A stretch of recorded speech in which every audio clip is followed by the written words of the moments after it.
Muy buenas tardes tengan todos ustedes desde la Academia Mexicana de Derecho, su servidor como presidente nacional. Estoy muy contento de estar materialmente en el cierre de este importantísimo Congreso Internacional de Independencia Judicial y de Selección de Jueces y Magistrados Constitucionales en algunos otros países, ministros, ya sea de Cortes Supremas, de Cortes Constitucionales formales y materiales o de salas constitucionales, pero hemos visto pasar juristas que integran las altas cortes a nivel iberoamericano de la más alta talla, y la verdad estoy muy contento porque está con nosotros el doctor Fabián Salvioli, que ahorita diremos un poquito de su vasto currículum, pero que nos dará una visión muy importante de todo este tema también de la independencia judicial, de la manera de seleccionarse los tribunales constitucionales, de los contenidos propios de la independencia, de estos importantísimos presupuestos de la función jurisdiccional y que tienen que ver estos tribunales constitucionales con los derechos humanos y como los llaman en otros países, derechos fundamentales. Pues bueno, Fabián, gracias por estar en tu casa, eres miembro honorario, eres un hombre muy querido desde la academia, está muy próximo a estar, primero Dios, en mayo, haciéndole un muy valioso y muy sentido, sobre todo la gente está muy contenta, muy emocionada, homenaje a una trayectoria que ha sido importantísima en defensa de los derechos humanos en todo este planeta. Querido Fabián, qué gusto tenerte cerrando materialmente este Congreso Internacional de una temática tan importante donde hay hoy en día empezando a avanzar algunas iniciativas que pretenden establecer algunas maneras de seleccionar a los jueces y magistrados constitucionales a través del voto popular. Pues bienvenido, Fabián. Muchísimas gracias, querido Jesús. Un gran abrazo, por supuesto, para vos, y siempre mis renovadas felicitaciones por las actividades académicas que lleva adelante la organización. También un abrazo muy fraterno para todos y todas quienes integran la academia y, por supuesto, siempre es un gran gusto, un gran placer poder este, cooperar con un granito de arena en el trabajo de ustedes. Bueno, pues el doctor Fabián Salvioli es de Argentina, es doctor en ciencias jurídicas, dirige el Instituto y Carrera de Maestría de Derechos Humanos, profesor titular de la Universidad Nacional de La Plata, Argentina, una prestigiosa universidad. En Naciones Unidas presidió el Comité de Derechos Humanos, actualmente relator sobre la promoción de la verdad, justicia, reparaciones y garantías de no repetición en Naciones Unidas. Dictó cursos y conferencias en numerosas entidades académicas en los 5 continentes. Es autor de 8 libros y más de 150 artículos de doctrina publicados en varios países de América, Europa y Asia. Litigó ante la Comisión y la Corte Interamericana de Derechos Humanos y fue perito ante dicho tribunal en casos de Colombia y Honduras. Presidió varios tribunales arbitrales para determinar reparaciones pecuniarias en el marco de soluciones amistosas acordadas ante la Corte Interamericana de Derechos Humanos respecto de Argentina. Es miembro de la Asamblea del Instituto Interamericano de Derechos Humanos, con sede en San José de Costa Rica, y del Instituto Internacional de Derechos Humanos en Estrasburgo, en Francia.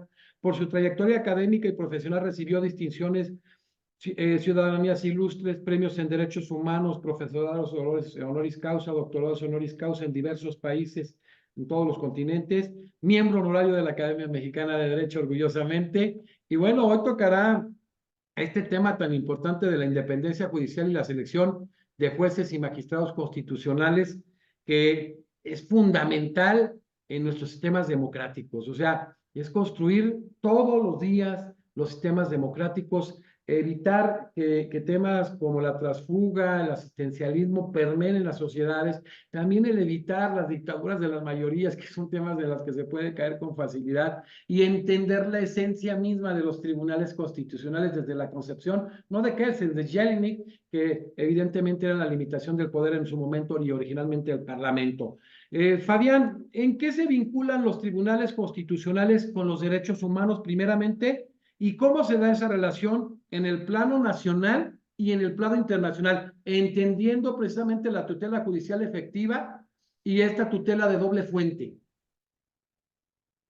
Bueno, el vínculo de los tribunales constitucionales con los derechos humanos es directo. Y si pensamos bien a los derechos humanos como el programa político del Estado. El Estado está para garantizar derechos humanos fundamentalmente y esta es la línea que establecen las constituciones políticas de nuestros países, fundamentalmente después de la apertura internacionalista que nuestras constituciones han tenido en las últimas décadas, ¿no? Digamos, se da en la Constitución de Colombia, la Constitución de México, por supuesto, el artículo 1, la Constitución Argentina, el artículo 75, Sí. inciso Ah, 22, en fin, digamos, eh, yo creo seriamente que si hay un poder que se vincula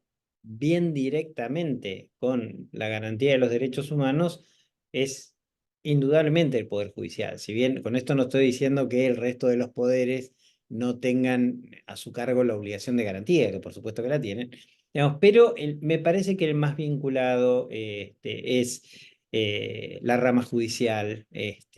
Y naturalmente, dentro de la rama judicial, el rol de los tribunales constitucionales está remarcado. Y está remarcado porque precisamente estos tribunales se encargan de la validez efectiva de las normas constitucionales, como su nombre los indica.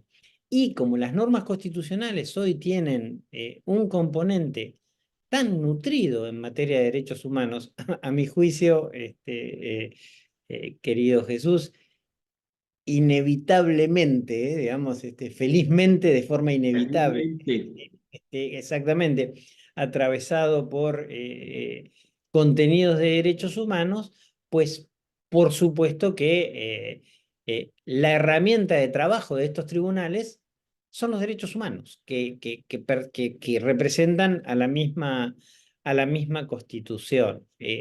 Así que ese vínculo en el plano interno es muy profundo, clarísimamente establecido y jerarquizado. Si tuviésemos que dar tres adjetivos a esa primera parte de la pregunta.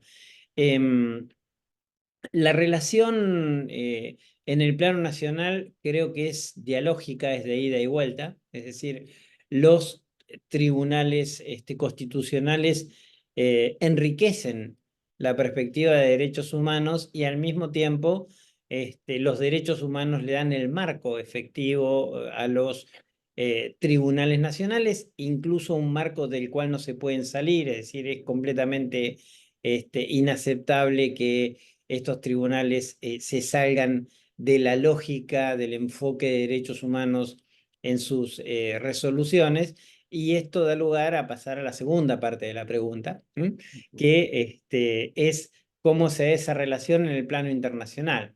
Bueno, precisamente el plano internacional es la salvaguardia que existe a partir de órganos que no necesariamente son jurisdiccionales, porque existen, vos hacías mención hoy al Comité de Derechos Humanos, son órganos de tratados de derechos humanos dentro de Naciones Unidas, o la Comisión Interamericana de Derechos Humanos en el plano regional, donde sí hay una corte, que es la Corte Interamericana de Derechos Humanos, que son órganos que supervisan hechos de Estado, y entre esos hechos de Estado, por supuesto, también corresponde la mirada sobre el Poder Judicial, con una particularidad, además. Y aquí, a tamaño privilegio, tamaña responsabilidad, ¿verdad? Porque recién decíamos que eh, los tribunales constitucionales son jerarquizadamente el lugar donde los derechos humanos se garantizan. Pero cuando aparece una condena internacional, es inevitable pensar que los tribunales constitucionales no han hecho lo que debían hacer. Porque para llegar al plano internacional, por supuesto, que una de las reglas de oro es el agotamiento de los recursos de la jurisdicción interna, Y Súper. esto incluye llegar hasta los más altos planos. De allí que, aunque el hecho violatorio de derechos humanos no se hubiese originado en un hecho del Poder Judicial necesariamente, el arribo de un caso internacional que prospere con éxito en la decisión de uno de estos órganos que monitorean y aplican tratados de derechos humanos implica una cierta deficiencia del Poder Judicial y particularmente de los tribunales constitucionales que tienen esa salvaguardia. Y el otro campo es, por supuesto, cuando la violación emerge directamente del Poder Judicial, digamos, que tiene que ver con planos muy concretos, que es violaciones de garantías de debido proceso o arbitrariedad manifiesta, ya que estos órganos internacionales naturalmente no son órganos de revisión o de apelación de las Claro. decisiones de los tribunales internos. Este es un debate que se da en muchos países. En este momento en Ecuador hay un gran debate sobre esto. Yo he participado en algunos programas de televisión esta semana en Ecuador sobre un presunto recurso de revisión de las decisiones de los tribunales nacionales, que no es tal, que no es así. Y también en México ha habido una gran polémica a partir de decisiones de la Corte Interamericana de Derechos Humanos y en distintos países, pero en líneas generales estos órganos internacionales no tienen el poder de resolver en apelación los casos, no resuelven cuánto de justo o de injusto hay en una decisión. Lo que sí observan es el cumplimiento de estándares que deben ser, por supuesto, garantizados por los tribunales como órganos de Estado que son. Y cuando la cosa no llega bien desde los tribunales inferiores, pues es a los tribunales constitucionales a quienes les corresponde aplicar, por supuesto, ese bloque de constitucionalidad que está compuesto naturalmente por una batería inconmensurable de normas, decisiones, enfoques de derechos humanos que hoy existen. Qué importante cuando hablamos precisamente, ya Capelletti lo señalaba cuando hablaba de la jurisdicción constitucional de la libertad, la orgánica y la transnacional. Pero ahora este proceso, que ya lo hablaste tú muy, como siempre, con un profundo conocimiento, cuando hablas del artículo 75.22 de la Constitución Argentina 1853-1860, lo que desarrolló la Constitución del 79, la previa a la actual de Perú, y ahora esta reforma que es muy importante en teoría en donde se internacionaliza, en la internacionalización del derecho constitucional, es fundamental. Fabián, en todo esto, este diálogo de fuentes, este diálogo jurisdiccional, este diálogo judicial de tribunales de diferentes órdenes, es muy importante, ¿no? Tú hablabas eso de que hay estándares, pero también el tema de la vinculación de las sentencias de la Corte Interamericana de Derechos Humanos, la vinculación evidentemente que hay de la normativa del sistema interamericano y a veces esas resistencias tristemente que se dan en los países manejando el famoso margen de apreciación nacional. Bueno, sí, el margen de apreciación nacional es una doctrina que fue creada en el continente En europeo, Europa. exactamente, y que nació no del Tribunal Europeo, sino de la antigua Comisión Europea de Derechos Humanos. El sistema europeo tenía antes el mismo régimen que tiene el sistema actual interamericano, ¿no? De hecho, el Pacto de San José se inspiró en la Convención Europea. El 50-36. Existía una Comisión Europea y el Tribunal Europeo. Hoy, después de la reforma del Protocolo 11, la Comisión fue eliminada y existe solamente un tribunal. Y el tribunal terminó heredando esa idea del margen de apreciación que tenía su sentido cuando empezó a rodar el sistema. Es decir, tenía su sentido en la década de 1950. Sí, sí, sí, que Pero fue estamos hablando, por supuesto, de casi 80 años ajá, a este momento. Eh, Lamentablemente, yo lo dije hace muy poco en una conferencia en Bilbao, donde me tocó cerrar un evento en relación a la celebración del Convenio de Roma y el funcionamiento del Tribunal Europeo de Derechos Humanos, y yo indicaba con cierta prudencia, pero con cierto énfasis, que el margen de apreciación se ha convertido en una trampa bajo la cual el Tribunal Europeo se quita de encima asuntos que debería resolver, y que eso debilita finalmente la protección de derechos, fundamentalmente en el plano de un tema sustancial a mi juicio, que es la no discriminación, que es uno de los, o el más importante tema en materia de derechos humanos, ya que generalmente todas las violaciones de derechos humanos derivan de una previa discriminación de algún tipo, digamos, fundamentalmente las graves y sistemáticas violaciones de derechos humanos. El sistema interamericano nunca compró la doctrina del margen de apreciación, más bien la ha rechazado. En Naciones Unidas tampoco se le ha dado lugar al margen de apreciación, pero los estados locales argumentan esta idea del margen de apreciación para intentar sustraerse de las obligaciones.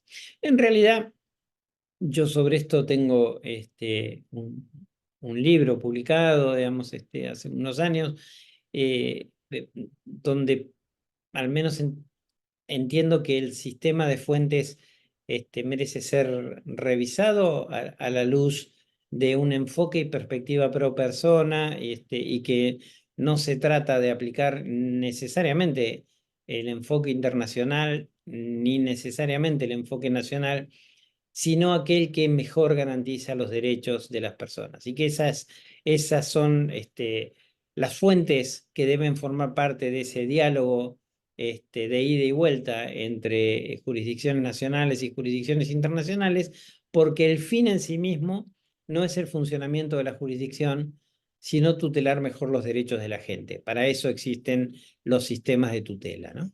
Oye, tú como experto en el tema, esta Carta Europea de Derechos Humanos de 1950, en trata de los 50, como decías tú, ya después desaparece la comisión en el sistema europeo. ¿Eso ha sido mejor o ha generado mayores complicaciones en la práctica? Tú que eres, sí, o que lo vivencias constantemente. Em, ha tenido algo valioso, que es el acceso directo, sin Directo. intermediación de parte de las personas al tribunal. Pero ha generado al mismo tiempo un muy serio problema. Se satura.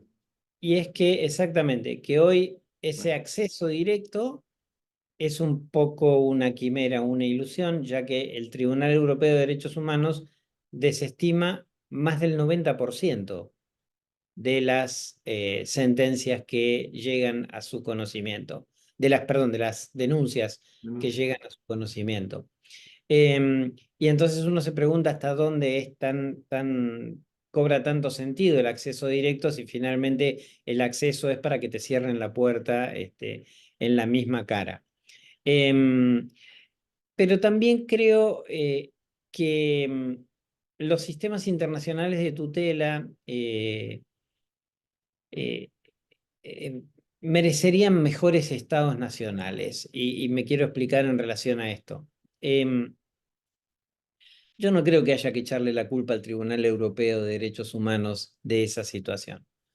Eh, lo lógico sería que los tribunales a nivel interno garanticen 100% los derechos, y esto evite que haya un aluvión de casos al plano internacional, porque el plano internacional por definición es elitista, por definición es elitista. Si se colapsa de casos, explota. Entonces, lo más importante es que en el plano interno efectivamente se cumplan con los deberes que se deben cumplir, se garanticen los derechos tal como se deben garantizar, y que aquello que eventualmente se escape como excepción, sí llegue al plano internacional. Claro. Entonces, en ese caso, los órganos internacionales no tienen por qué convertirse en máquinas de inadmitir. Interesante, es cierto, porque este principio de suplementariedad, de que debe hacerse, agotarse todo lo que va a representar en justicia a nivel nacional, pues ves todo lo que está sucediendo y se saturan, es terrible. Exacto. Bueno, oye, Fabián, ¿cuál es la importancia? Este es un tema medular, porque no nada más habla de los derechos humanos, sino el tema de la efectividad, que es uno de los de las situaciones y de los rasgos más importantes de todo Estado de Derecho y toda democracia.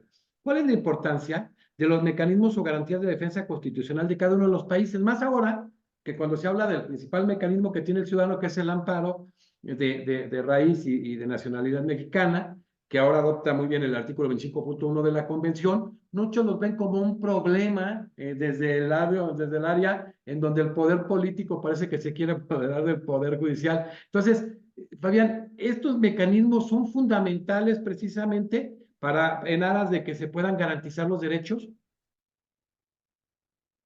Vos sabés que yo no recuerdo exactamente quién lo dijo, pero sé que en algún momento Antonio Cansado Trindade lo escribió. Extraordinario, pues, en fin, paz descanse. Queridísimo amigo, maestro, bueno, De los yo mejores jueces que ha habido en el he sistema interamericano. tenido una relación muy fraterna con él. Antonio en algún momento escribió algo que a mí me pareció extraordinario, que era, ahora, quizás él lo tomó de algún lado, por eso quiero tener esta Sí, revisión, que decía, no es factible concebir derechos humanos sin la capacidad procesal de vindicarlos. Y finalmente eso es cierto. De nada sirve una batería de derechos si no tienes los mecanismos o procesales. como decía Sagüe, se convierten en derechos imposibles. Exactamente. Y entonces las garantías son efectivamente fundamentales. La garantía de habeas corpus, la garantía de amparo, el Ya curso de ves, exhibición basta. nacional, habeas data, en fin, esas garantías, sin importar el nombre que tengan a nivel interno para vindicar derechos, son imprescindibles. Em, la Corte Interamericana de Derechos Humanos lo ha visto quizás como nadie. Esto es un tribunal que ha hecho jugar, a mi juicio, mucho mejor la relación entre los artículos 8 y 25 del Sí. Pacto de San José de Costa Rica que lo que ha hecho el Tribunal Europeo de Derechos Humanos con el artículo 6 del Convenio Europeo. Pero creo que el sistema interamericano ha sido más fino en este punto. Y fundamentalmente hay dos opiniones consultivas de la Corte Interamericana, que si no me equivoco son la 8 y la 9, en las cuales el tribunal incluso indica que, aunque no estén mencionadas expresamente, las garantías que son imprescindibles para hacer valer derechos no suspendibles conforme al artículo 27, inciso 2 del Pacto de San José de Costa Rica, deben considerarse igualmente insuspendibles. Y esto fue muy importante en relación al habeas corpus, Claro. porque el habeas corpus está ubicado en el Pacto de San José de Costa Rica, dentro del artículo 7, que sí puede ser objeto de suspensión. Pero la Corte Interamericana de Derechos Humanos dijo, no, un momentito, independientemente de dónde esté ubicado en el Pacto de San José, como el habeas corpus sirve para determinadas garantías de derechos que son insuspendibles, como el derecho a la vida Y la o el no ser libertad. sometido a torturas en casos de desapariciones forzadas, etcétera, etcétera, entonces también esta garantía debe ser considerada insuspendible. Con esto quiero decir de ¿Tiempo? que el rol de las garantías, y no solo de las garantías nacionales, las garantías nacionales y las garantías internacionales, que ya forma parte de otro tema, pero las garantías nacionales y las garantías internacionales, a mi juicio, son derechos en sí mismos, que tienen que estar debidamente aceitados a los efectos de poder viabilizar la vindicación de los otros derechos. Qué importantes esas opiniones consultivas precisamente que señalas y que a final de cuentas, como dices tú, el artículo 7 que ya se integra como ese manejo específico que es intocado de acuerdo al 27 realmente en vía de interpretación, porque establece garantías de libertad, o sea, garantías importantísimas que quizás vinculas hasta el mismo artículo 4 que no deben de ser tocados, que incluso la reforma mexicana, ese artículo 27 casi lo trasladó al 29 de la Constitución Política de los Estados Unidos Mexicanos, y casi nadie se ha dado cuenta en México, fíjate, a veces cómo nos falta checar el dato, pero qué importancia es todo esto, el amparo, digo, como México es omnicomprensivo, maneja el habeas corpus, el habeas, todo dentro del mecanismo del amparo en general, o lo mismo en Guatemala, pero en muchos de los países coexisten con el habeas data y en otros con el habeas corpus y el habeas data. Oye, Fabián, ¿qué funciones desempeña este tema? Todos son importantes. La magistratura constitucional, que es uno de los grandes desafíos del derecho procesal constitucional, cualquier tipo de tribunal constitucional, el formal, los que están fuera del Poder Judicial, como es la esencia que se planteó en el manejo kelseniano, los que están dentro, los materiales, o las Cortes Supremas, o las Supremas Cortes, como en México, en algunos otros lados, o las salas constitucionales en términos de democracia, y cómo coadyuvan al Estado de Derecho desde un enfoque de derechos humanos, que tú eres experto en el tema. Es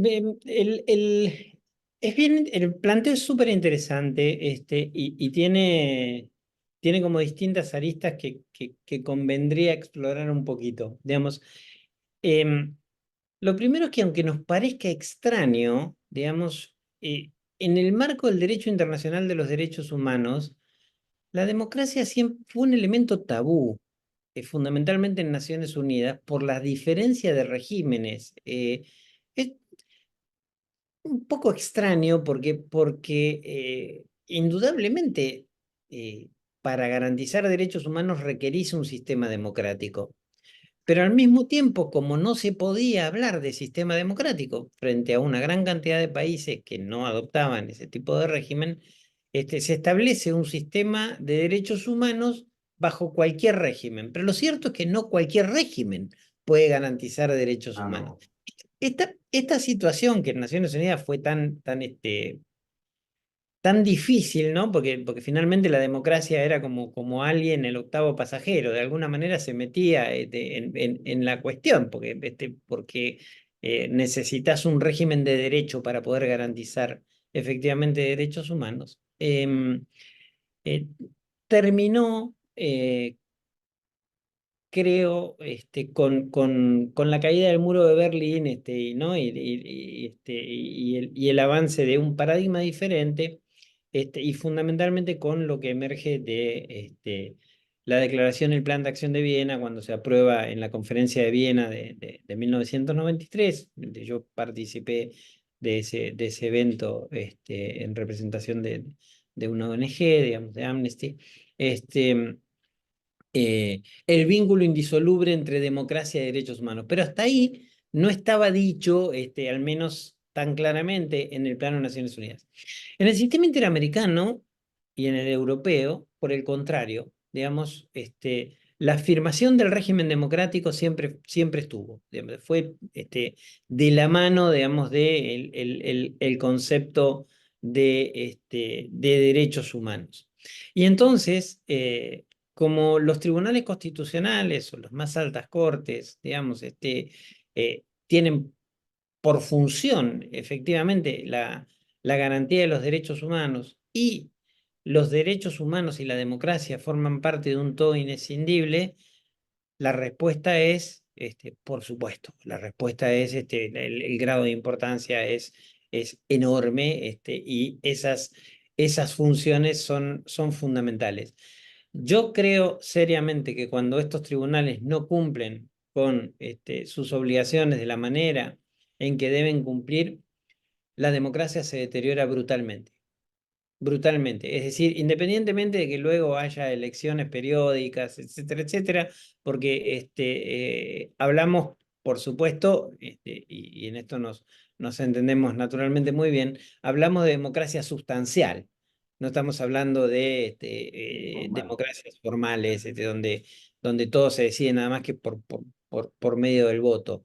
Ok. Estamos hablando de la existencia de poderes independientes, de contrabalances, de contrapesos, etcétera, etcétera, entre los distintos poderes, y de un poder judicial en la cabeza de sus máximas cortes, que es un cancerbero de los derechos humanos, ¿no? Digamos, un guardián a rajatabla de los derechos humanos. De ahí que el funcionamiento débil, incorrecto, o peor aún, manipulado por parte de los poderes judiciales, a mi juicio, deteriora brutalmente el Estado de Derecho, deteriora brutalmente a las democracias como deben ser entendidas las democracias contemporáneas.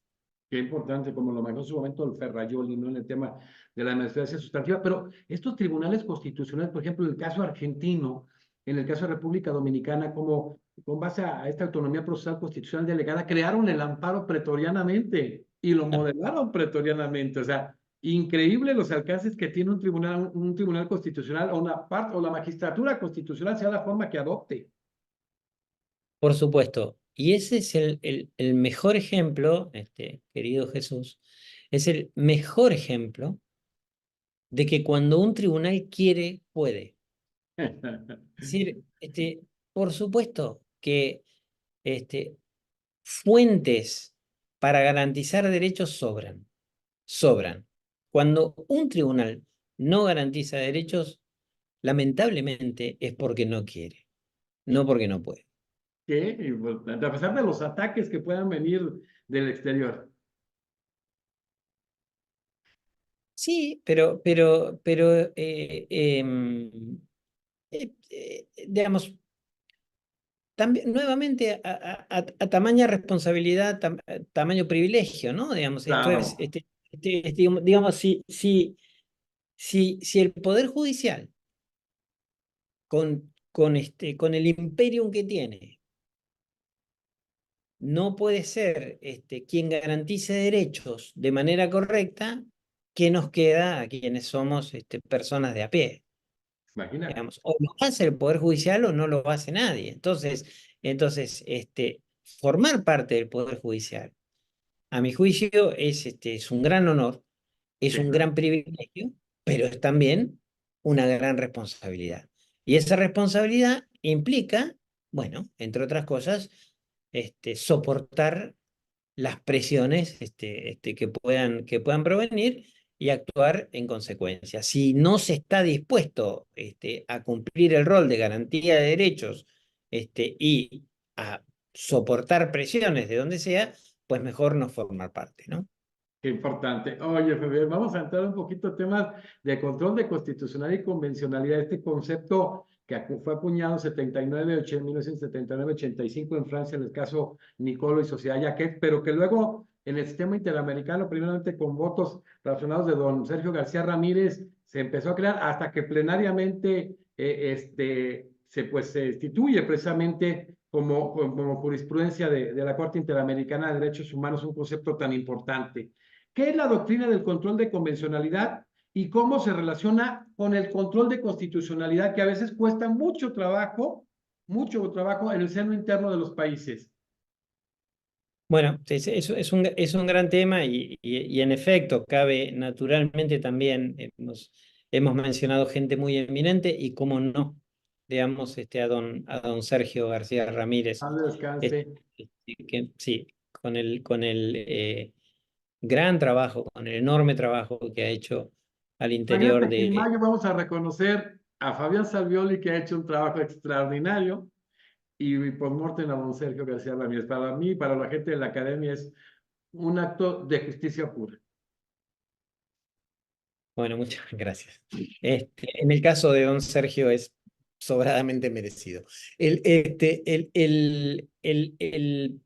eh, el control de convencionalidad es una manera elegante de decir lo que el derecho internacional toda la vida ha dicho, que es que un Estado no se puede escudar en su derecho interno para incumplir con el derecho internacional, ¿no? Esta forma más directa, más burda, más tosca del artículo 27 de la Convención de Viena sobre Derecho de los Claro. Tratados de 1969.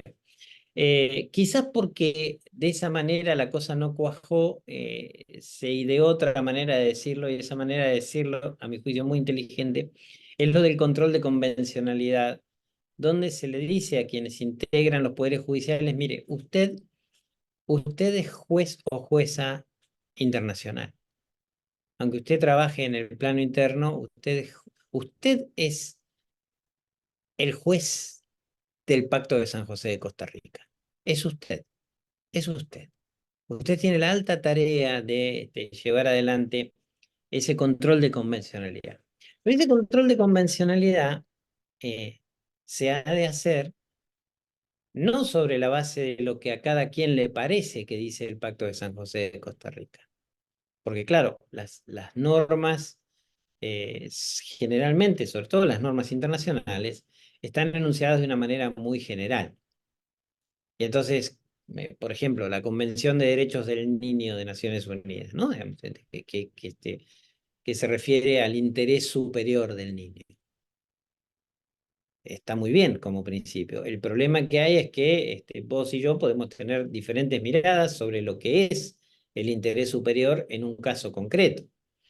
Y ha sucedido de decisiones de tribunales nacionales que, utilizando el principio del interés superior del niño, lo que han hecho es discriminar o negar derechos, quitar tutelas a personas por motivos de su orientación sexual, etcétera, etcétera. Entonces el control de convencionalidad dice: usted es quien aplica la convención a nivel interno, porque usted tiene ese control, pero lo hace a partir del desarrollo jurisprudencial que a nivel internacional se ha hecho de esta norma. No solo hay que aplicar la norma, sino que hay que aplicarla en el sentido, con la orientación, con el enfoque que el órgano internacional lo ha hecho. Dicho de otra manera, no le haga decir usted al Pacto de San José de Costa Rica lo que el Pacto de San José de Costa Rica no dice. ¿Sí? Digamos, es decir, utilícelo y todas las normas internacionales de manera correcta. Ahora bien, ¿cómo articula esto con el control de constitucionalidad? Que es esta otra pregunta, y me parece extremadamente bonita como pregunta, extremadamente desafiante además como temática. Digamos. Lo primero que hay que preguntarse es: ¿qué es el control de constitucionalidad? Y yo creo que no se puede seguir mirando el control de constitucionalidad como se veía hace 35 o 40 años. A mi juicio, hoy, digamos, la Constitución es la Constitución con la batería internacional y con el enfoque de derechos humanos. Y otra vez, querido Jesús, para mí la manera de resolver este diálogo es a través de la elección cuidadosa de la fuente que mejor garantiza los derechos. Porque es lo que la Constitución nos manda hacer, digamos, ¿no? Y en el caso de México, además, sobradamente, a mí me parece que el artículo 1 de la Constitución mexicana, digamos, hace prácticamente innecesario todo el resto de la Constitución. Para mí con el artículo 1 exactamente alcanza y sobra, y ese debería ser el libro sagrado de quienes integran los poderes judiciales, y no debería desnaturalizarse ese artículo a partir de una contradicción de tesis que intenta justamente, lamentablemente, hacerle decir a el artículo 1 de la Constitución lo que la Constitución no dice, digamos. Pero ese juego, esa sinergia de el estándar internacional o el estándar nacional, cuando el estándar nacional garantiza más derechos, es lo que va a provocar no solamente el hacer justicia, porque de eso se trata finalmente, ¿no? El hacer justicia en los casos que nos toca, sino además evitar que los estados reciban condenas internacionales. Exactamente. Exactamente. O sea, a final de cuentas, si tienes la base del 26 y el 27 de la convención, que ya atinadamente lo señalaste tú, el pacta sunt servanda, y el que no justifiques el incumplimiento argumentando el derecho interno, y el 1.1 y 2 de la convención, ¿cómo es? Y ese artículo primero también articulado, ¿cómo es posible que si verdaderamente se pueda incumplir con sentencias de la Corte Interamericana, es claramente responsabilidad internacional del Estado? O sea, no debería haber margen para ello.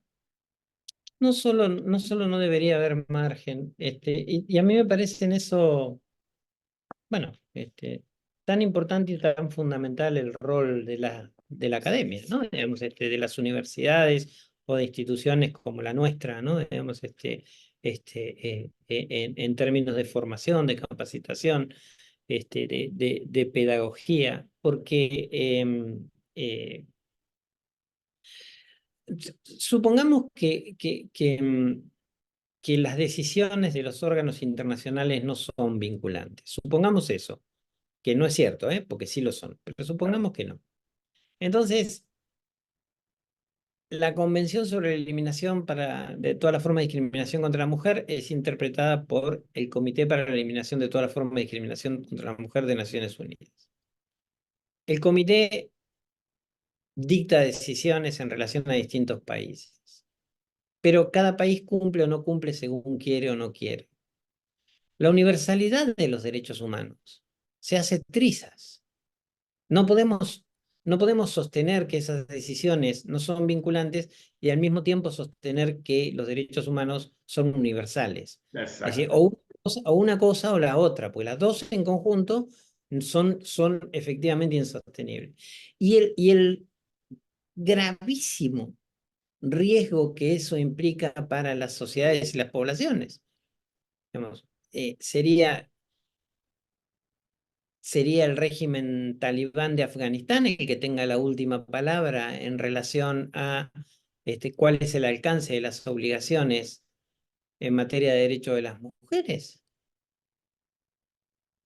Digamos, porque hay que salir de la coyuntura del casito local que tenemos y que si entonces nos mandan cambiar esto o lo otro, digamos, y hay que pensar las cosas de forma más estructural. Y si tenemos un régimen internacional sólido en materia de derechos humanos, y se toman decisiones por parte de órganos internacionales, aunque esas decisiones no nos gusten necesariamente, incluso aunque esas decisiones no sean correctas, puede pasar, digamos, están compuestos por personas, por Seres seres humanos. humanos, naturalmente, que pueden eventualmente equivocarse. A ver, cuando yo integré el Comité de Derechos Humanos, hice en relación a decisiones del comité de mis propios colegas 69 opiniones separadas, digamos, pero eso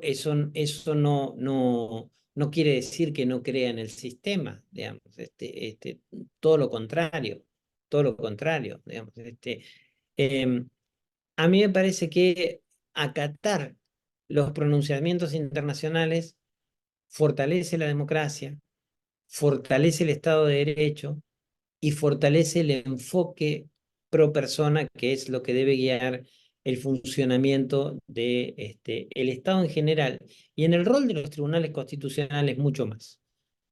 Porque los tribunales constitucionales tienen por única función la garantía de los derechos humanos. Porque la Constitución lo que dice es eso.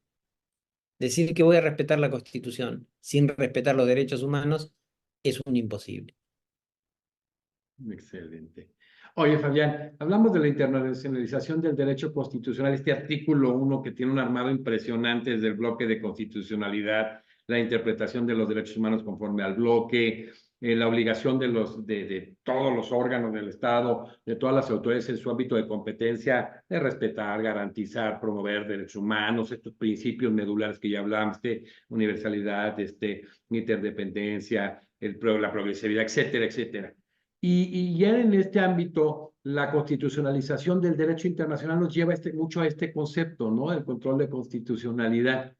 Y entonces, ¿cómo puede costar tanto trabajo si parte básicamente de un concepto de derecho interno que se magnifica en el ámbito internacional? Es complicado, pues no debería de serlo. No lo es. Digamos, eh, creo que hay dos cosas. Digamos, uno es que muchas veces cuesta la adopción de enfoques novedosos, distintos, cuesta cambiar aquello a lo cual nos hemos acostumbrado durante tanto tiempo, etcétera, etcétera. Siempre hay resistencias de aquí y allá, digamos, incluso ante los temas más absurdos, digamos, ¿no? Yo recuerdo los debates que existieron en momento de la adopción del voto femenino, ¿no? Digamos, cómo era factible y cuando te das cuenta de que no resulta lógico que alguien alguna vez en su vida haya discutido ese tema. Pero ¿Cierto? bueno, pero sin embargo, las resistencias a los cambios están siempre a la orden del día. Son muy difíciles, los progresos, los avances se van dando. Esta es una cosa que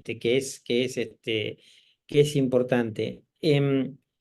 Y la otra que me parece que conspira es que los derechos humanos siempre han sido vistos por el lado de lo urgente y no por cómo deben ser vistos, que es como el pan de cada día para el funcionamiento de la sociedad democrática. Es decir, a mí siempre me ha causado mucha extrañeza cuando alguien dice a mí los derechos humanos no me importan, porque es como decir a mí no me importa la salud, el trabajo, La vida la misma. la educación, la vida misma, ¿no? Digamos, o sea, es un poco ridículo. Ay, no. Pero eso tiene que ver y particularmente en América Porque los Latina, asocian hasta con impunidad, perdóname la expresión, mucha gente que paradójicamente, absurdamente así los concibe. sí, pero además porque se entiende a los derechos humanos como algo vinculado directamente a estados totalitarios que hacen desaparecer personas, torturan, y por supuesto, claro, claro, esas son las violaciones más masivas, más flagrantes de derechos humanos.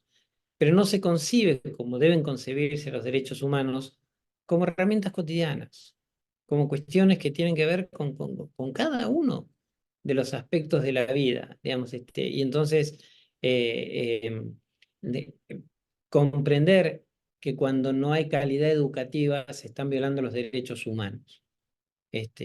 Comprender que cuando no existen los medicamentos para atender a determinada situación, hay una violación de derechos humanos, aunque no sea un policía que está torturando a alguien, digamos, ¿no? Es salir de la mirada restrictiva de derechos humanos, entender a los derechos humanos como el necesario programa político de los estados, porque es eso. Los derechos humanos tienen que ser el programa de la política de Estado.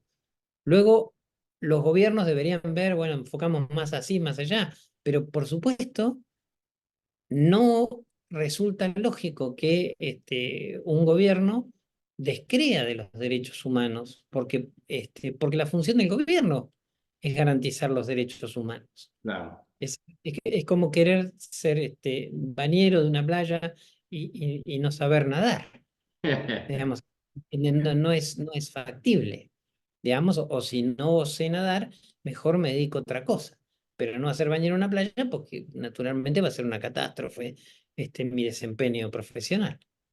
Importante, la verdad que me gusta uno de estas conferencias. Fabián, se habla de los grandes desafíos del derecho procesal constitucional, ¿no? O sea, la independencia judicial, se habla sobre todo el perfeccionamiento de los procesos constitucionales, la especialización de la magistratura constitucional, y quien incluso agrega estos códigos procesales constitucionales. Pero en lo que nosotros analizamos en este tema de los grandes desafíos, viene el tema de cómo elegir a los magistrados o jueces constitucionales en nuestra América Latina, sobre todo por el tema de la independencia, la misma imparcialidad, la unidad, todos estos principios, todos estos presupuestos, la exclusividad y la especialización de la magistratura constitucional. ¿Cómo viene este tema de la elección de estos jueces o magistrados constitucionales, en específico lo que es la magistratura constitucional? ¿Cómo debería de ser? Mi respuesta más honesta es que no lo sé, digamos. Es porque no, yo no estoy necesariamente en contra de ningún mecanismo de elección, digamos, sea cual sea, aunque, Incluso de la elección popular, Fabián. digamos, me genera ciertos reparos, digamos, eh, eh, lo, digamos, lo más importante para mí es que las personas que lleguen a los cargos de las magistraturas sean personas efectivamente independientes. Eso es clave. Y entonces el llegar de la mano de los partidos políticos implica, a mi juicio, de entrada, digamos, una capiti diminutio complicada, complicada. Ahora bien, la experiencia también muestra de que cuando en líneas generales los poderes del Estado, el Poder Ejecutivo, el Poder Legislativo, participan en el nombramiento de las personas, no necesariamente quienes se eligen son las personas más idóneas. Muchas veces forman parte de acuerdos de grupos políticos diciendo, bueno, vos pones un nombre, yo pongo otro, y Son entonces cuotas. ahí va la cosa, ¿no? Entonces, la gran pregunta para mí Interesante. eh, es cómo garantizamos de que lleguen las mejores personas y cómo garantizamos de que las personas que lleguen, además, sean independientes. E independientes quiere decir independientes de todo poder, no solamente de los poderes políticos, también de los poderes económicos, también de los grupos de presión, también de los lobbies, etcétera, etcétera. Em, Difícil. y sinceramente, para esto no hay una respuesta unívoca, ni yo la tengo, digamos, decididamente, pero yo entiendo sí que si no elección popular, al menos una supervisión bien fuerte de la sociedad civil en relación al proceso de elección de las personas que llegan a la magistratura. Audiencias populares, poder escuchar a las organizaciones de la sociedad civil, a los espacios académicos, organizaciones no gubernamentales, etcétera, etcétera.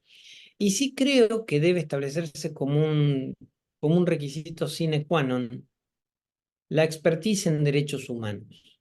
Pero Total. otra vez, digamos, ¿por qué? Bueno, porque es el trabajo que van a tener que hacer. Es el trabajo que van a tener que hacer, digamos. No es una opción la expertise en derechos humanos para integrar un tribunal constitucional. Es una obligación, ¿no? Es como para el cirujano haber estudiado medicina, lo mismo, digamos. Uno no puede ser cirujano si no estudiaste medicina, básicamente, ¿no? Bueno, esto es exactamente igual, digamos. Luego sí creo que los mecanismos de transparencia son muy importantes. Totalmente. No, Em, gracias. yo creo que cada magistrado, cada magistrada debe rendir cuentas de las cosas que hace. Su patrimonio debe estar abierto a revisión y el patrimonio de las personas cercanas, este, eh, el acceso a la información, en este sentido es muy importante. Muchas veces los propios eh, órganos judiciales de los países son los menos claros en cuanto al acceso a la información de las declaraciones juradas de sus integrantes. Esto pasa, por ejemplo, en mi país, en la República Argentina, lo cual es una gran pena. ¿Por qué? Porque establece un manto de sospecha. Y yo creo que estas cuestiones de faltas de independencia, eh, es lo que ha llevado en algunos casos a poderes ejecutivos autoritarios a intentar avanzar sobre los poderes judiciales, partiendo de la idea de la deslegitimación de esos poderes judiciales. Y esto, por cierto, es muy grave. Y a un cierto descreimiento de la sociedad en esos poderes judiciales. Y hay que recuperar, digamos, hay que recuperar poderes judiciales independientes, pero realmente independientes. El mayor problema que tienen las críticas a los poderes judiciales hoy, tal como yo las percibo en América Latina, es que quienes critican a quienes están, los quieren sacar para poner propios. Y entonces es como un cuento circular, ¿no? Digamos, casi un cuento de Borges, que nunca termina.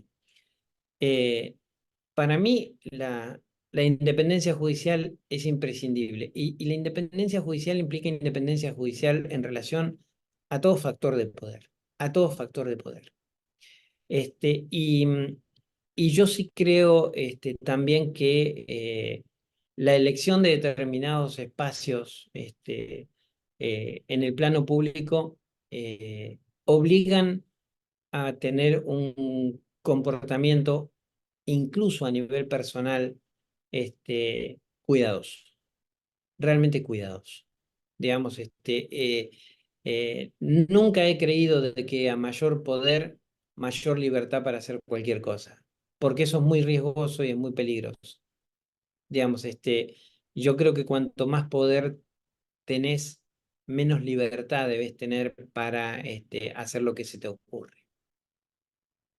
Claro, interesantísimo. Pero fíjate, ese sentido de la participación de los institutos de investigación, de las universidades, de la sociedad civil informada, que a final de cuentas analicen el tema del expertise, o sea, como dices tú, en áreas de derechos humanos, y que se cumplan con los perfiles y la especialización propias y necesarias en la magistratura constitucional, ¿no? Es un punto importante para países como Chile, que varios de los ministros vienen de la academia, de la investigación, etcétera. Sí, sí, sí, sí. Y que este mecanismo no sea como sí. Es decir, esto es, eh, si se establece un mecanismo, eh, es muy importante que el mecanismo se cumpla y se cumpla bien, no que sea una mera formalidad. Y que sea Para, transparente, como dices tú. Exacto. exactamente, ¿no? Para terminar legitimando lo que ya estaba previsto de antemano. ¿Entendés? Entonces, pero esto hace a los debates de calidad democrática. De calidad democrática. A mí me parece como muy, muy, muy importante esto, fundamentalmente en quienes tienen luego la potestad de decidir sobre la vida, la suerte, la libertad, la fortuna de las personas. Qué importante. Oye, tú eres experto en esta área. Esta Carta Democrática Interamericana, ¿qué tan importante es? Es un instrumento eh, muy interesante, digamos, y marca un poco lo que conversábamos en tu tercera pregunta, creo, en ese sentido. Vos sabés que la Carta Democrática Interamericana, ¿sabes que se adoptó un día muy particular? Se adoptó el día que cayeron las Torres Gemelas. El, Ah, el, el 11, el 11 de septiembre del 2001, había, 2001. Perú sí, fue. sí, se celebraba la Asamblea Extraordinaria de la OEA en Lima, y por eso es una fecha fácil de recordar, digamos, el Sí, día de sí, la sí. adopción de la Carta Democrática Interamericana, ¿no? Porque coincidió con ese horrible ataque a las Torres Gemelas en Nueva York. Em, eh, pero como instrumento es un instrumento particularmente interesante porque tiene muchísimos componentes de derechos humanos.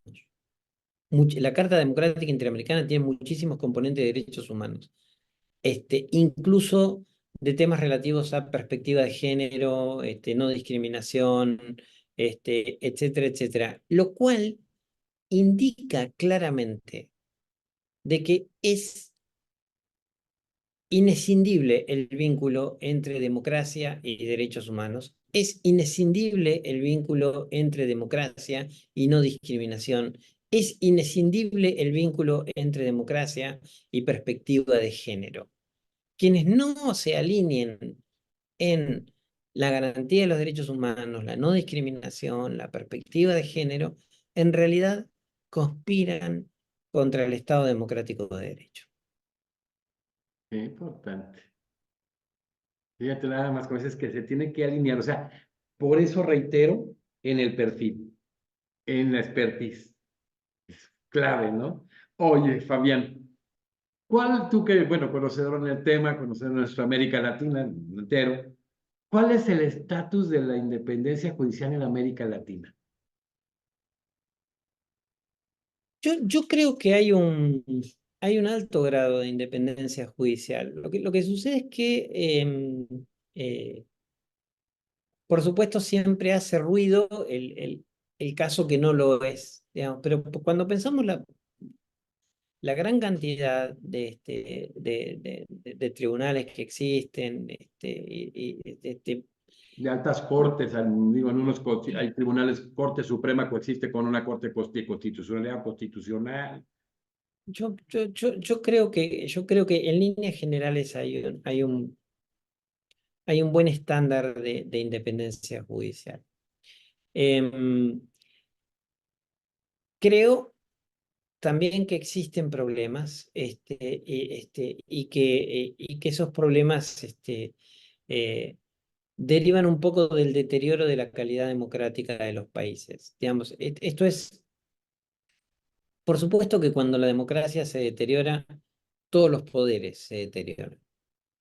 Todos los poderes se deterioran. Entonces, se deterioran los poderes ejecutivos, se deterioran los poderes legislativos, se deterioran los poderes judiciales.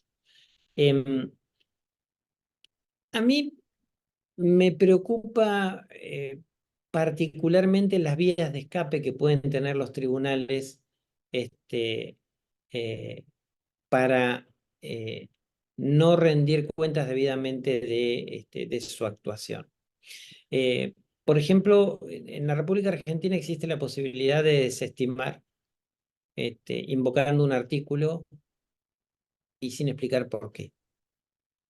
Y esto obviamente, primero que no corresponde, digamos, siempre, a mí me parece que, eh, En el debido proceso de ley, o sea, a mí me parece que un director de escuela tiene que fundamentar sus decisiones, con más razón las tiene que a fundamentar, motivarla.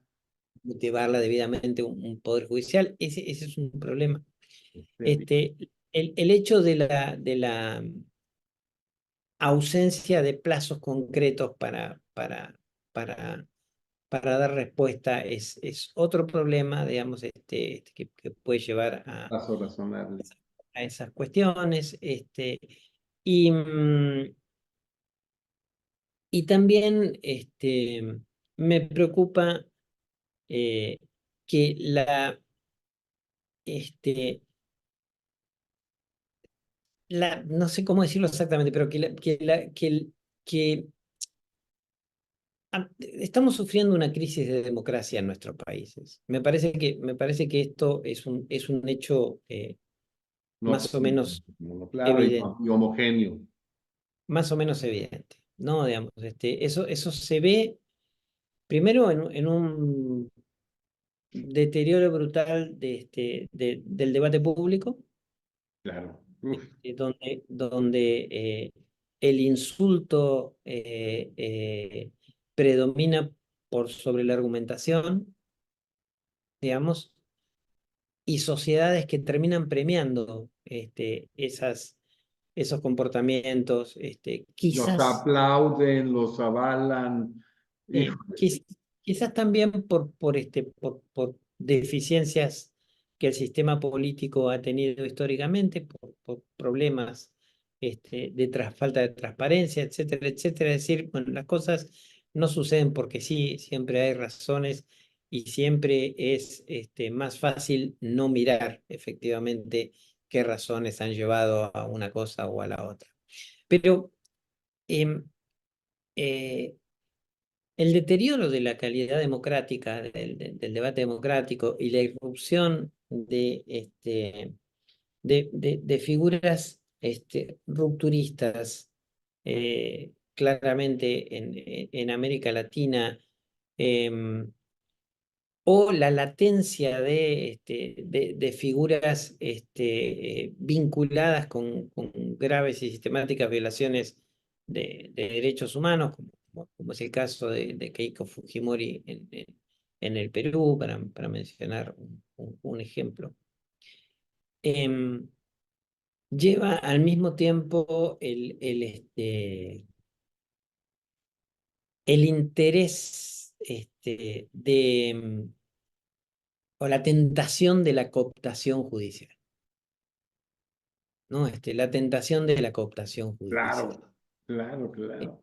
Y, y por cierto, esto es muy grave, pero por eso mismo yo creo que se requieren poderes judiciales fuertes, poderes judiciales creíbles y poderes judiciales que no le teman a los poderes, que no le teman a los poderes, y me refiero no solo a los poderes políticos, Exacto. sino también a los poderes económicos Sí, y demás. sí. Qué importante eso y qué complicado, ¿no? Porque a final de cuentas esta cooptación verdaderamente lacera las democracias, o sea, la esencia misma de cada uno de los poderes con los frenos y contrapesos, muchos no se sienten cómodos. Exactamente. Y por eso, nuevamente, entiendo, querido Jesús, que el sistema internacional representa una garantía, Totalmente. porque allí donde finalmente el plano nacional, porque no quiere o porque no puede, no ha cumplido con lo que tiene que cumplir, eh, hay órganos en el plano internacional que marcan, digamos, las deficiencias, deciden cuestiones, ordenan a los estados La determinadas. complementariedad de los sistemas, ¿no? Qué Sí. importante. Y en esta materia además existe una relatoría concreta de Naciones Unidas sobre independencia de jueces, juezas, magistrados y magistradas que cumple, creo yo, una muy interesante labor y muy compleja labor. Eso es una tarea muy compleja, la de esta relatoría, para medir exactamente el centro de gravedad en cada situación, que le permite identificar hasta dónde la imparcialidad, la independencia está lesionada o no. Digamos, es una de las relatorías de mayor complejidad, a mi juicio, que tiene Naciones Unidas. Y de La que yo, vital importancia, ¿no? la, la que, la que yo ocupo es bastante más compleja, digamos, pero bueno, porque lidia con otras cosas, ¿no? Sí, claro, pero que qué importancia sobre todo esto para de alguna manera en estas crisis democráticas, en esos vaciados con democráticos institucionales, este, pues poder detectar y operar, ¿no? Es sí, fundamental. En la relatoría que yo ocupo también, digamos, porque a mí me toca trabajar con garantías de no repetición frente a violaciones masivas sistemáticas de derechos humanos en el pasado, mecanismos de justicia transicional. Y en ese sentido, el proceso de vetting, digamos, de poner afuera del Estado a quienes han, de alguna manera, favorecido esas violaciones, se suele focalizar en las fuerzas de seguridad, digamos, que son los clientes clásicos, ¿no? Digamos, de estas cuestiones. De policía, servicios de inteligencia, ejército, etcétera, etcétera, etcétera. Y poco en el Poder Judicial. Sin embargo, la reforma del Poder Judicial, cuando el Poder Judicial ha servido, digamos, a, este, a las violaciones graves y sistemáticas de derechos humanos, es imprescindible. Y un ejemplo en ese sentido, muy, muy paradigmático, es el de España. Digamos, el fin del régimen de Franco en España implicó con mucho éxito la democratización, o al menos con bastante éxito, la democratización de las fuerzas de seguridad. Sinceramente, las fuerzas de seguridad en España son bastante democráticas, para decirlo de alguna manera. Pero el Poder Judicial quedó con aquella misma lógica. Y ese es el motivo por el cual el Poder Judicial actualmente en España es totalmente reacio a avanzar en causas que tienen que ver con violaciones de derechos humanos cometidas en el pasado.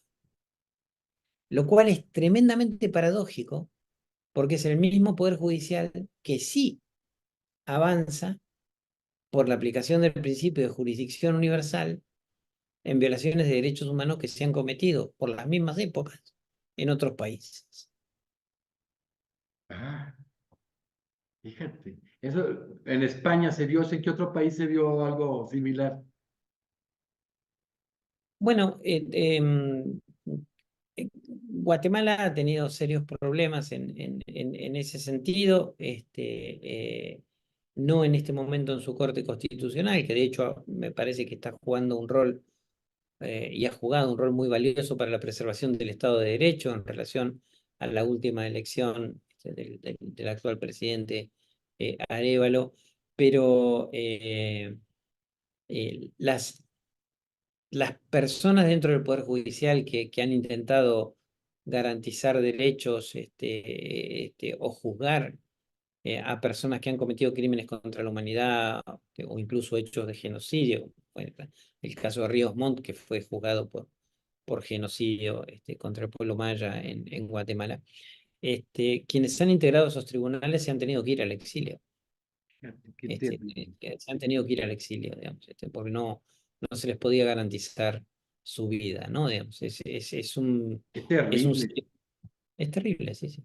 O sea, es inaudito, ¿no? O sea, el defender sobre todo estas graves violaciones de derechos humanos te conlleva a ti en la función jurisdiccional a no tener tranquilidad en el futuro. Qué terrible, ¿no? Hijo. Pero bueno, la verdad es que vamos a cerrar. Yo no quisiera cerrar nunca pero con cada uno de los que están, sabes, y aparte tengo un especial aprecio, porque tenemos una gran empatía, pero Es mutuo. es mutuo. Y este punto, se habla mucho de la independencia judicial, la interna, externa, etcétera, pero poco del contenido. ¿Qué elementos debe tener la independencia judicial, Fabián? Estos que acabo de indicar o que veníamos conversando casi sin querer en los últimos minutos. Independencia para mí significa independencia en relación a todo poder, y no solamente en torno al poder político, porque hoy existen conglomerados económicos, grupos de poder que a veces tienen más poder que los propios estados y que de alguna manera influyen mucho en la vida política de los estados. Y es muy difícil mantener independencia frente a esos pools, ¿no? A esos pulpos económicos, mediáticos, etcétera, etcétera, ¿no? Entonces, este es un elemento, a mi juicio, fundamental, ¿no? Personas que puedan mostrar independencia en relación a todo. Y esas personas existen, Jesús. Esas personas existen dentro de nuestros países, existen muchas de esas personas. El problema es que suele no haber grandeza política en los grupos políticos para elegir esas personas, porque prefieren poner personas propias y nunca entonces se solucionan las cosas por arriba. Es decir, yo conozco en todos nuestros países no menos de 300 personas absolutamente intachables para ocupar los más altos cargos en cualquier lado. Claro, Pero totalmente. esas personas no son confiables para los poderes políticos y tampoco son confiables para los grupos económicos. Entonces, esa imparcialidad es imprescindible y esas personas realmente existen. Otro de los aspectos que a mi juicio es muy importante es la transparencia. Las personas deben ser efectivamente transparentes, sus patrimonios deben ser efectivamente transparentes, sus declaraciones juradas, sus ingresos, etcétera, etcétera. Que además, a mi juicio, tienen que ganar muy bien, Sí, claro. digamos, ¿no? No, porque Bueno, no. es una altísima Los responsabilidad de magistrados de que altas cortes deben tener muy buena remuneración, que es uno de los principios propios de lo que señalaron el derecho constitucional procesal don Héctor Fixamudio. por supuesto, digamos, eso para mí está fuera de discusión y siempre creo que intentar atacar ese plano es, por supuesto, intentar disciplinar, ¿sí? A los poderes judiciales y no debe ser aceptado. Pero se requiere una transparencia casi a Z, ¿no? Digamos, en ese sentido. El tercero es un expertise muy grande, pero esa expertise debe ser un expertise con enfoque de derechos humanos. De nada sirve el expertise en derecho laboral si ese derecho laboral no se lleva adelante con enfoque de derechos humanos. De nada sirve expertise en derecho civil si ese expertise no se lleva adelante con enfoque de derechos humanos. De nada sirve el derecho constitucional si no se lleva adelante con un enfoque de derechos humanos y el derecho penal y demás. ¿Por qué? Bueno, primero, porque eso es lo que la Constitución manda. Y segundo, porque esa es la manera de hacer justicia efectiva y evitar las responsabilidades que pueden emerger de una condena internacional en el futuro. Entonces, este también es otro tema que para mí ha de ser innegociable en ese sentido.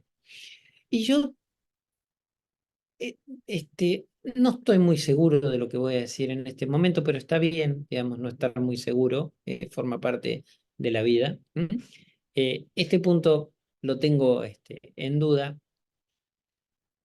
pero no creo que sea bueno la estabilidad ad vitam en un cargo, incluso en los poderes judiciales. Eso existe en mi país y, y creo que puede representar más un problema que una solución. Sí, una buena cantidad de años que permita desarrollar la tarea de manera Que te garantice adecuada. la movilidad durante ese plazo, o sea, ese término que está ahí, o sea, sí, hasta ahí. Sí, exactamente. Y luego sí, me parecen muy importantes los controles externos. Este, los controles externos que se dan a nivel parlamentario o consejos de la magistratura, etcétera, etcétera. Pero otra vez, digamos, no debe ser como si. El Consejo de la Magistratura en los países no puede funcionar bajo la lógica de yo represento a tal grupo y entonces es tal grupo el que a mí me dice qué es lo que hay que hacer. Mismo. Porque la función no es esa. Desde los órganos de control, o los consejos de la magistratura, como las defensorías del pueblo, para hablar de otro órgano que no tiene que ver con esto, pero digo, Sí. la defensoría del pueblo, etcétera, etcétera, no pueden tener agendas al servicio ni del oficialismo ni de la oposición. Este, Tienen que ser ni tampoco de defensa de intereses corporativos. Digamos, eh, es muy importante que quienes no merecen estar en la función no estén en la función. Y no que eh, estén o no estén en función de eh, acuerdos políticos o apoyos políticos. Y eso es tan importante como que quien cumple adecuadamente su función no sea removido por eso mismo. ¿Sí? Y es que qué importante, ¿no? Saber estas vertientes de la independencia judicial, que es un altísimo valor, es una parte medular de las democracias y es un elemento sustancial o consustancial de la magistratura constitucional. Así de que podemos concluir que este tema de la independencia judicial, de la misma selección de magistrados constitucionales y la división de poderes son elementos básicos de las democracias. Sin duda, digamos, si no hay poder judicial realmente independiente y si no hay poder judicial centrado en el enfoque de derechos humanos, en sus decisiones, las democracias son un castillo de naipes que se cae. En esa experiencia tan vasta que has tenido en el campo de los derechos humanos, Fabián, ¿cuál ha sido, si existe un patrón que ha sido el mayor defensor de derechos humanos en la magistratura constitucional? ¿Una corte constitucional, una corte suprema o una sala constitucional? Digo, Han habido momentos, digamos, han habido momentos más bien, digamos, que han sido de extraordinaria lucidez de parte de determinados tribunales. Digamos. Eh, la Corte Constitucional de Colombia creo que ha tenido una época de oro en ese sentido, ¿no? Digamos, cuando acuñó esta idea del bloque de constitucionalidad y llevó adelante una jurisprudencia tremendamente pujante en, en la materia. Argentina ha tenido momentos también muy rescatables a nivel de Corte Suprema, luego ha oscilado un poco más, algunas decisiones no han sido del todo felices, este, pero también, em, y, eh, y yo, quizás no como tribunales en sí mismos, pero he conocido integrantes de determinados tribunales que son excelentes, incluso hoy. Digamos, personas que integran determinados tribunales constitucionales, no quiero hacer un nombre puntual, digamos, claro. pero personas que realmente son muy buenas y que trabajan muy bien y que yo espero que asuman finalmente liderazgo adentro de esos tribunales para que las jurisprudencias se vuelquen hacia donde deben ir, ¿no? Digamos, que es la garantía de derechos sin discriminación en relación a todas las personas. Excelente, la verdad, muchísimas gracias, Fabián, como siempre, esa visión periférica que da todo el trabajo que has venido gestando en estos temas internacionales ha sido maravilloso. Nos diste, la verdad, como todo mundo, lo que estamos en la academia ahora, todo abierto totalmente a toda América Latina y parte de Europa, pues lo van a disfrutar de maravilla. Y bueno, como siempre, primero agradecer todas estas participaciones como miembro de la academia, que tenemos que ir viendo estas fortalezas, estas debilidades, estas similitudes que tenemos para ver hacia dónde valdría la pena correr y sobre todo hoy sí concluir que el tema de la independencia judicial es medular en las democracias. Muchísimas gracias, mi querido Fabián, para que te despidas de los miembros de la academia, ahora sí que la Sociedad de Abogados de toda América Latina y de parte de Europa, pues muchísimas gracias. No, digamos, el agradecido soy yo. Este es un tema del cual particularmente no tengo mayor experticia, digamos, es un tema que toco más de forma periférica, pero bueno, pero es naturalmente un tema que igualmente me interesa mucho, ¿no? Digamos, yo me he dedicado más al derecho internacional de la persona humana, al funcionamiento de los órganos internacionales, pero el dedicarme tanto al plano internacional me ha llevado a comprender de que lo más importante es lo que se hace a nivel interno y no lo que se hace a nivel internacional. Y por eso en este plano el rol de los tribunales nacionales, de las altas cortes, es imprescindible, digamos, absolutamente imprescindible. Para mí ha sido un gran gusto. Quiero saludar, por supuesto, a quienes integran la academia, a mi querido presidente, naturalmente, y también a todos y todas con quienes comparto el orgullo de formar parte de la academia, y naturalmente a quienes nos han estado siguiendo a lo largo de este diálogo, que espero haya sido eh, medianamente fructífero o Muy útil. fructífero, porque cuando hablamos esto del tema de fondo en la independencia, estos contenidos, el análisis de los perfiles, del expertise, el enfoque de derechos humanos son claves y esa la tienes súper, súper detallada dentro del trabajo que haces.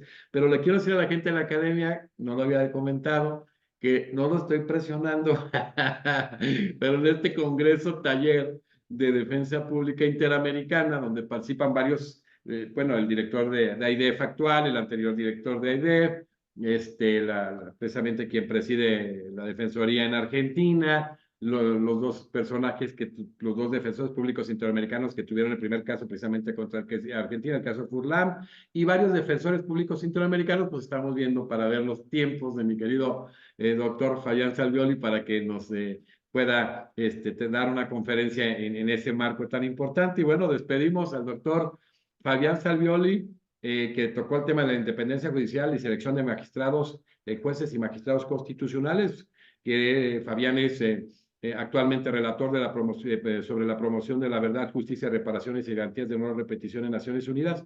Y en Naciones Unidas presidió el Comité de Derechos Humanos, que ha sido un congreso importantísimo, no es por decir, pero muy vasto. Se han visto jueces, magistrados y ministros de las altas cortes de Iberoamérica, materialmente cubriendo todo Sudamérica, algunos de los países que se consideran de mayor desarrollo en Centroamérica, en México uno de los expertos para evitar el tema de politizar, y un magistrado del Tribunal Constitucional Español. Entonces ha sido un evento muy, muy, muy fructífero, muy de desarrollo complejo, porque empatar agenda no ha sido fácil, y hoy la verdad empatar la agenda con Fabián Salvioli, que siempre ha hecho un trabajo excepcional en Naciones Unidas y que ha presidido varios tribunales arbitrales, litigó en la comisión en la Corte, miembro de asambleas de institutos a nivel interamericano, internacional, pues se nos permite tener una visión que no podríamos dejarla fuera del contexto de este Congreso Iberoamericano que se ha hecho internacional. Ahora